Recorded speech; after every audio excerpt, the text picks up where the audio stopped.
nezvládam to, akú máme korupciu na Slovensku.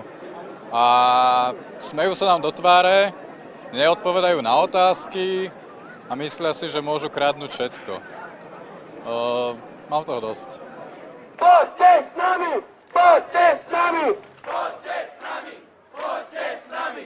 Poďte s nami! Poďte s nami!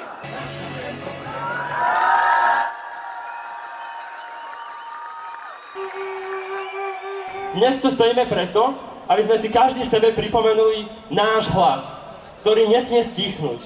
Náš hlas, ktorý by mal vyjadriť nesúhlas s korupciou v našej krajine. Náš hlas, na ktorom záleží.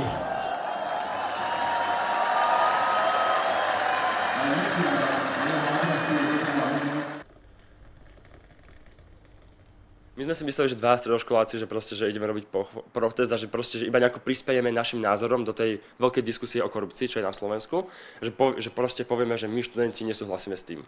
A namiesto toho sa stalo tak, že sme už jeden z takých tých prúdov, ktorí proti tomu bojujú, taký väčší prúd. To znamená, že prekvapilo nás to a dalo nám to veľa zodpovedností a aj nás to prekvapilo ohľadom štúdií, lebo musíme obmedzovať školu a učitelia nie sú úplne spokojní s tým.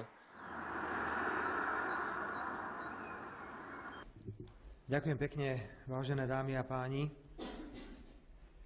Chcem možno použiť, že pôjdem proti tomu. Musím ísť proti tomuto prúdu, pretože z tejto témy sa stala politická téma. To nie je téma, ktorú by niekto chcel naozaj zobrať do rúk a ponúknuť nejaké riešenia. Každý boží deň obvinenie bez dôkazov. Každý boží deň.